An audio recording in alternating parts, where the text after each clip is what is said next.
What's good, my people? What's good? Dev is back with another video, and today we'll be doing the playoff preview for the 2 versus 7 seed in the Eastern Conference, which would be the Toronto Raptors in the 2 seed versus the Brooklyn Nets in the 7 seed. And for the Brooklyn Nets to win a few games in the series or even come out victorious in the series, they're going to need Caris LeVert, Joe Harris, and Jared Allen to really show out this series. That's the only way they're going to be able to do anything due to injuries and players not showing up to the bubble with their team. Kyrie Irving is still injured.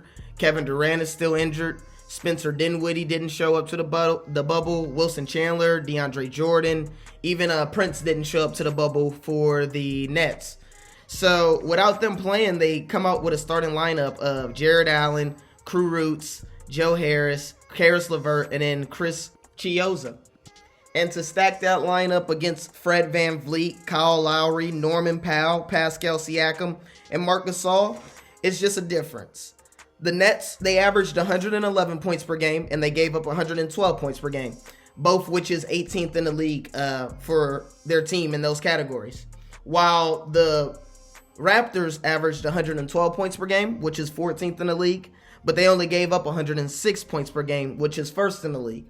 So this is going to be a defensive battle for the Raptors, or a defensive really showcase for them to even get back to the championship if that's what that's obviously what their end goal is. And with the injuries and the players not showing up for the Nets, I just don't see them averaging that many points, especially without Dinwiddie. And then on the defensive side, I see them giving up more points without DeAndre Ayton.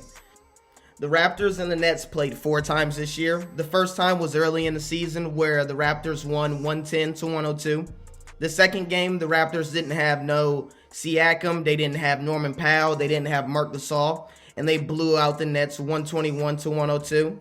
The third game was the closest game of the series. It was a 119-118 game where the Raptors won, but Caris LeVert dropped his career high at points at that time with 37. He went 6 for 7 from deep. It's just the Raptors had the last possession of the last possession of the game, and they won on a game winner.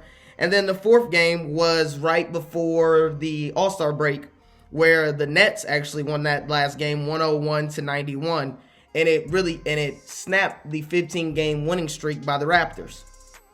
Now, what's scary about the Raptors is last year they lost the top 5 player in the league. And Kawhi, or this year they lost the top 5 player in the league in Kawhi, but their record is similar to last year's. Last year they were 58-24. This year they're 52-19. 11 less games due to the coronavirus and shutting down or shortening the NBA season. But if you average that out there, it's the same average of wins and losses really. And that's 2 years in a row that the Raptors have been in the 2nd seed in the East. And without Kawhi, it allowed younger players and Kawhi to actually get the ball and show why they carried that team to the 2nd seed without Kawhi playing a decent amount of games for the Raptors last year. Fred VanVleet is averaging 17 and 6. Kyle Lowry is averaging 19, 5 rebounds and 7 assists. Norman Powell has upped his career upped his points per game this year to 16.4, and then Norman Powell with 22 points a game, 7 rebounds and 4 assists. And then Marc Gasol is averaging 7 points and 6 rebounds. Last year he didn't average that much either because he's just that defensive anchor that the Raptors need him to be, and that leader or that person that's been there to let the youngins know what to do and where to be at position wise. Now it's 2 key players that the Nets are going to need to absolutely show out for them to have a chance in this series, and that's Caris LeVert, who averages 18 points a game. And in the matchups against the Raptors this year, his matchup against VanVleet, it's a mismatch. He's 7 for 8 from the field when he's guarded up against VanVleet. So I see the Brooklyn Nets trying to orchestrate plays to get that matchup to happen for them. But with OG, with Kyle Lowry, with Siakam, and Hollis Jefferson, I think with those 6 players, they'll be able to switch up the matchups on him, give him different looks, and try to confuse him. But he's going to have to absolutely show out and show why he can be that third option for the Nets once Kyrie and Kevin Durant come back. The second player that absolutely needs to show out for the Nets will be Joe Harris. He's a free agent at the end of the season, and he will be a free agent that a lot of teams will go after just because he can shoot from deep. He's a marksman from back there, shooting 42% from behind the arc, and it's only 3 players averaging more points per game than him coming off of screens. So he moves without the ball extremely well. And he's actually a pretty good defender. So he had that task of guarding Van Vliet or Kyle Lowry. And I think he'll be able to show some things. Now, I have this series going 6 games. I have this series going 6 games. And it'll be a 4-2 win or victory by the Raptors. And the main reason why I have this as 4-2 Raptors is because of Pascal Siakam and the matchup that he's going to be able to go up against. And Kurucs. Kurucs is a foreign player that really isn't quick on his feet, and the Nets don't really have anybody else to guard Pascal Siakam other than Kurucs. And with that being said, Pascal Siakam is faster than him. He's more athletic than him. He's a way better player at this point, and throughout the rest of their career, I feel like Pascal will be the better player. And that's a key reason, really, why I have this series going 4-2.